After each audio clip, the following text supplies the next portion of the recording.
जय हिंद साथियों। तो साथियों आज की क्लास में हम देखेंगे संस्कृत भाषा का प्रैक्टिस सेट नंबर 15, जिसमें हम देखेंगे 20 बहुत ही महत्वपूर्ण प्रश्न जो आपके आने वाले सीटेट एग्जाम की दृष्टि से बहुत ही ज़्यादा महत्वपूर्ण है। तो सभी साथी अंत तक हमारे साथ बने रहें और जिन साथियों ने अभी तक हमारे चैनल को सब्सक्राइब नहीं किया है उनसे मेरा निवेदन है कि वो साथी चैनल को सब्सक्राइब जरूर कर लें। तो साथियों शुरू करते हैं आज का प्रैक्टिस सेट और देखते हैं अपना पहला प्रश्न। हमारा पहला प्रश्न है आज का, महोदय में कौन सी संधि है। तो साथियों महोदय में कौन सी संधि होगी? गुण संधि, अयादि संधि, यड़ संधि या फिर वृद्धि संधि। तो साथियों पहले करते हैं महोदय का संधि विच्छेद और पता लगाते हैं इसमें कौन सी संधि होगी। तो महोदय का संधि विच्छेद हो जाएगा महा जमा उदय। तो यहाँ पर क्या हो रहा है साथियों, आ जमा उ मिलकर ओ बना रहे हैं, आ जमा उ मिलकर हमारा ओ बन रहा है। तो साथियों आपको एक संधि का सूत्र याद होगा, आद्गुण है। उसमें क्या होता है, हिरस्व अथवा दीर्घ ए आ के बाद अगर क्रम से ई, उ, रिरी और लिरी आ जाता है तो ई का साथियों ए हो जाता है, उ का ओ हो जाता है, रिरी का अर हो जाता है और लिरी का अल हो जाता है। तो साथियों ए ओ अर अल हो जाता है। तो हमारा यहाँ पर उ का ओ हो रहा है। तो आद्गुणा सूत्र किस संधि का होता है? तो साथियों ये सूत्र होता है गुण संधि का। ऑप्शन नंबर 1 इस प्रश्न के लिए सही आंसर हो जाएगा। अगला प्रश्न देखेंगे, प्रश्न नंबर 2 आज की क्लास का हमारा, निम्न में अल्प प्राण व्यंजन कौन सा है? ख, ट, ठ या फिर ध। तो साथियों अल्प प्राण व्यंजन की पहचान करने का एक ट्रिक होती है साथियों, आपको एक कोड याद रखना है 135। अब ये 135 है क्या? साथियों हमारे पास वर्णमाला में 5 वर्ग होते हैं। वो 5 वर्ग है हमारे क वर्ग, च वर्ग, ट वर्ग, त वर्ग और प वर्ग। इन वर्गों का पहला वर्ण, तीसरा वर्ण और पांचवा वर्ण हमारा अल्प प्राण व्यंजन होगा। तो साथियों ख जो होता है ये अपने वर्ग का दूसरा व्यंजन होता है। ट की बात करें तो ये हमारा अपने वर्ग का जो है ये पहला व्यंजन होता है। ठ की बात करें तो ये भी दूसरा व्यंजन है और ध साथियों चौथे नंबर पर आता है। तो हमारा कोड कौन सा मैच कर रहा है? कोड में हमारा 1 आ रहा है, ऑप्शन नंबर 2 यानी कि ट वर्ग। तो ट वर्ण जो होगा ये अल्प प्राण व्यंजन होगा हमारा। ऑप्शन नंबर 2 इस प्रश्न के लिए सही आंसर हो जाएगा। अगला प्रश्न देंगे, प्रश्न नंबर 3 है, कृष्ठ में वचन एवं पुरुष होगा। तो कृष्ठ में कौन सा वचन और कौन सा पुरुष होगा? प्रथम पुरुष द्विवचन, प्रथम पुरुष बहुवचन, मध्यम पुरुष द्विवचन या फिर मध्यम पुरुष एक वचन। तो साथियों कृष्ठ शब्द जो है ये कृष धातु से बना हुआ है जिसका मतलब होता है जोतना। तो साथियों क्वेश्चन नंबर 3 का सही आंसर क्या होगा? इसका सही आंसर हो जाएगा ऑप्शन नंबर 3, इसमें मध्यम पुरुष द्विवचन होगा। ऑप्शन नंबर 3 इस प्रश्न के लिए सही आंसर हो जाएगा। अगला प्रश्न देंगे, प्रश्न नंबर 4 है, अत्याचार्य का सही संधि विच्छेद होगा। अतः जमा आचार्य, अति जमा आचार्य, अत्या जमा आचार्य या फिर अति जमा आचार्य है। तो साथियों क्वेश्चन नंबर 4 का सही आंसर क्या होगा? इसका सही आंसर हो जाएगा ऑप्शन नंबर 4, अति जमा आचार्य अत्याचार्य का सही संधि विच्छेद होगा। ऑप्शन नंबर 4 इस प्रश्न के लिए सही आंसर हो जाएगा। साथियों पता लगाते हैं इसमें साथ में कि इसमें कौन सी संधि होगी। तो साथियों यहाँ पर ई जमा आ मिलकर, ई जमा आ मिलकर या हो रहा है। तो साथियों आपको एक सूत्र याद होगा इको यर्ची। इसमें क्या होता है साथियों, इसमें अगर ई, उ, रिरी और लिरी के बाद कोई भी असमान स्वर आता है तो ई का यह हो जाता है, उ का वह हो जाता है, रिरी का रह हो जाता है और लिरी का ल हो जाता है। और साथियों ये सूत्र होता है हमारा यड़ संधि का। तो यहाँ पर ई का यह हो रहा है, यहाँ पर होगी हमारी यड़ संधि। अगला प्रश्न देंगे, प्रश्न नंबर 5 आज की क्लास का हमारा, चटका में कौन सा प्रत्यय है? वेरी वेरी इंपॉर्टेंट क्वेश्चन हो जाता है साथियों। चटका में कौन सा प्रत्यय होगा? टाप प्रत्यय, कित प्रत्यय, कृत वक्तु प्रत्यय या फिर सानच प्रत्यय। साथियों चटका में होगा हमारा टाप प्रत्यय। ऑप्शन नंबर 1 इस प्रश्न के लिए सही आंसर हो जाएगा। अगला प्रश्न देखेंगे, प्रश्न नंबर 6 आज की क्लास का हमारा, कूड़चम का हिंदी अर्थ क्या होगा? तो साथियों कूड़चम संस्कृत का शब्द है, इसका हिंदी अर्थ हमें बताना है। तो कूड़चम का हिंदी अर्थ क्या होगा? कूचा, दाढ़ी, चूड़ी या फिर कछुआ। तो क्वेश्चन नंबर 6 का सही आंसर क्या हो जाएगा? इसका सही आंसर होगा साथियों कूड़चम कहते हैं दाढ़ी को। ऑप्शन नंबर 2 इस प्रश्न के लिए सही आंसर हो जाएगा। अगला प्रश्न देखेंगे, प्रश्न नंबर 7 आज की क्लास का हमारा, बागीस का सही संधि विच्छेद होगा। वेरी वेरी इंपॉर्टेंट क्वेश्चन हो जाता है साथियों, एग्जाम में काफी बार पूछा जा चुका है। इसका सही संधि विच्छेद क्या होगा? ऑप्शन नंबर 1 का बागी जमा से है, बाग जमा ई से है, बाक जमा ई से या फिर वा जमा ई से है। तो क्वेश्चन नंबर 7 का सही आंसर क्या होगा साथियों?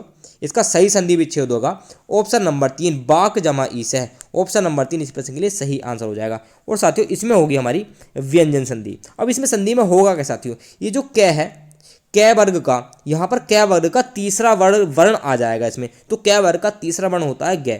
तो यहाँ पर हमारा क की जगह ग आ जाता है, ये होता है व्यंजन संधि में। अगला प्रश्न देखेंगे, प्रश्न नंबर 8 आज की क्लास का हमारा, रमाया में कौन सी विभक्ति होगी?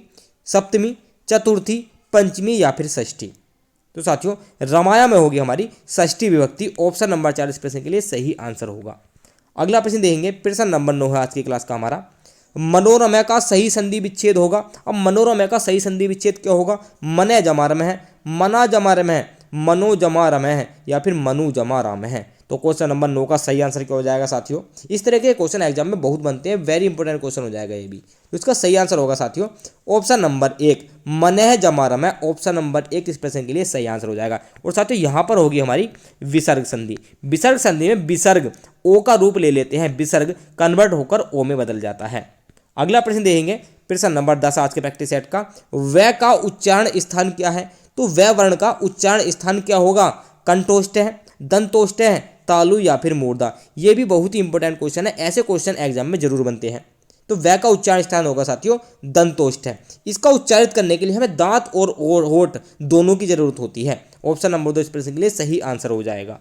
अगला प्रश्न देखेंगे, प्रश्न नंबर 11 है आज के प्रैक्टिस सेट का हमारा। शिशुपाल बदम ग्रंथ के लेखक कौन है? तो शिशुपाल बद ग्रंथ किसने लिखा है? महाकवि कालिदास ने, महाकवि भास ने, महाकवि माघ ने या फिर वेद व्यास जी ने। तो साथियों शिशुपाल बद ग्रंथ के लेखक हैं महाकवि माघ। ऑप्शन नंबर 3 इस प्रश्न के लिए सही आंसर हो जाएगा। अगला प्रश्न देखेंगे, प्रश्न नंबर 12 है। दशानन में कौन सा समास है?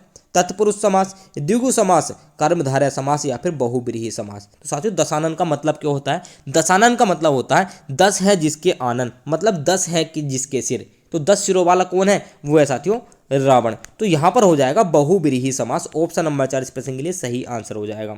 साथियों अगर ऑप्शंस में बहुब्रीहि समास नहीं दिया हुआ हो तो इसका आंसर हो जाएगा हमारा द्विगु समास, क्योंकि दशानन संख्या को प्रदर्शित कर रहा है, इसलिए यहाँ पर द्विगु समास भी होगा। अगर बहुब्रीहि ऑप्शंस में दे रखा हो तो बहुब्रीहि आंसर होगा हमारा, और अगर बहुब्रीहि नहीं दिया हुआ है तो द्विगु समास इसका सही आंसर होगा। अगला प्रश्न देखेंगे, प्रश्न नंबर 13 आज की क्लास का हमारा। पंचवटी में कौन सा समास है? द्विगु समास, कर्मधारय समास, द्वंद्व समास या फिर बहुब्रीहि समास। तो साथियों पंचवटी मतलब होता है 5 वटों का समूह, मतलब 5 वृक्षों का समूह। तो साथियों यहाँ पर संख्या आ रही है, संख्या प्रदर्शित हो रही है, तो यहाँ पर होगा हमारा द्विगु समास। ऑप्शन नंबर 1 इस प्रश्न के लिए सही आंसर हो जाएगा। अगला प्रश्न देंगे, प्रश्न नंबर 14 आज की क्लास का हमारा। मुद्रा राक्षस के रचयिता कौन है? तो मुद्रा राक्षस ग्रंथ किसके द्वारा लिखा गया है? महाकवि कालिदास जी के द्वारा, विशाख दत्त के द्वारा, वेद व्यास जी के द्वारा या फिर बाणभट्ट जी के द्वारा।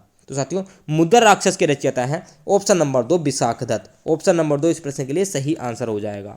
अगला प्रश्न देखेंगे, प्रश्न नंबर 15 है हमारा। रावण में कौन सी संधि है? गुण संधि, दीर्घ संधि, आयादी संधि या फिर वृद्धि संधि। तो साथियों पहले रावण का संधि विच्छेद कर लेते हैं। तो रावण का संधि विच्छेद होगा रऊ जमा अण, रऊ जमा अण इसका संधि विच्छेद हो जाएगा। तो साथियों आपको एक सूत्र याद होगा एचो अया वयाब है। इसमें क्या होता है साथियों? इसमें अगर ए, आई, ओ और औ के बाद क्रम से कोई स्वर आ जाता है तो ए का आय हो जाता है, आई का आय हो जाता है, ओ का अब हो जाता है और औ का आव हो जाता है। तो साथियों यहाँ पर औ का आव हो रहा है, रावण बन रहा है। तो यहाँ पर होगी हमारी आयादी संधि। जो एचो आया वयाव सूत्र होता है, ये आयादी संधि का सूत्र होता है। ऑप्शन नंबर 3 इस प्रश्न के लिए सही आंसर हो जाएगा। अगला प्रश्न देखेंगे, प्रश्न नंबर 16 है हमारा। वाचाल का विलोम शब्द क्या है? तो वाचाल का विलोम शब्द क्या होगा? पाताल है, स्थिर, चाल है या फिर मूक। तो साथियों वाचाल कहते हैं ज्यादा बोलने वाले को। अब जो ज्यादा बोलता है उसका विपरीत क्या हो जाएगा? कम बोलने वाला, यानी कि मूक। ऑप्शन नंबर 4 इस प्रश्न के लिए सही आंसर हो जाएगा। अगला प्रश्न देखेंगे, प्रश्न नंबर 17 है हमारे आज के प्रैक्टिस सेट का। कलमेन में कौन सी विभक्ति होगी?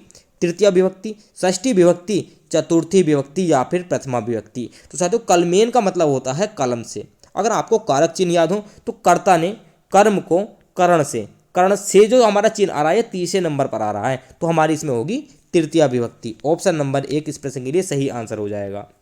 अगला प्रश्न देंगे, प्रश्न नंबर 18 है। नील कमल में कौन सा समास है? द्विगु समास, कर्मधारय समास, बहुब्रीहि समास या फिर द्वंद्व समास। तो साथियों नील कमल का मतलब होता है नीला है जो कमल। तो इसमें कमल की विशेषता बता रहा है कि कमल नीला है, तो यहाँ पर हमारा कर्मधारय समास हो जाएगा। ऑप्शन नंबर 2 इस प्रश्न के लिए सही आंसर होगा। अगला प्रश्न देखेंगे, प्रश्न नंबर 19 आज की क्लास का हमारा। निम्न में सिंह का पर्यायवाची नहीं है। तो साथियों नहीं वाले क्वेश्चन को जरा ध्यान से पढ़ना है, हमें वो बताना जो सिंह यानी कि शेर का पर्यायवाची नहीं है। हर्यक्ष है, केसरी, व्यालय या फिर मृगेंद्र। तो क्वेश्चन नंबर 19 का सही आंसर क्या होगा साथियों? इसका सही आंसर हो जाएगा ऑप्शन नंबर 3 व्यालय। व्यालय सिंह का पर्यायवाची नहीं है, शेर का पर्यायवाची नहीं है। व्यालय पर्यायवाची है साथियों सर्प का। सांप को व्यालय कहते हैं। ऑप्शन नंबर 3 इस प्रश्न के लिए सही आंसर हो जाएगा। अगला प्रश्न देखेंगे, प्रश्न नंबर 20 और आज के प्रैक्टिस सेट का हमारा लास्ट प्रश्न है।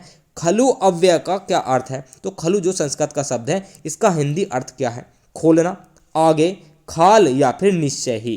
तो साथियों खलु का हिंदी अर्थ क्या होगा? इसका आंसर आपको हमें कमेंट में टाइप करके बताना है। तो जल्दी से क्वेश्चन नंबर 20 का आंसर कमेंट में टाइप कर दीजिए।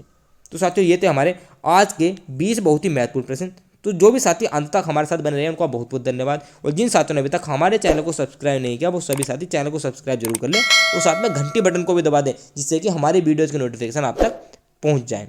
और जिन साथियों को इसकी PDF चाहिए वो हमारा टेलीग्राम ग्रुप ज्वाइन कर ले, लिंक नीचे डिस्क्रिप्शन में दिया हुआ है। हम आपसे मिलते हैं अगली क्लास में। जय हिंद।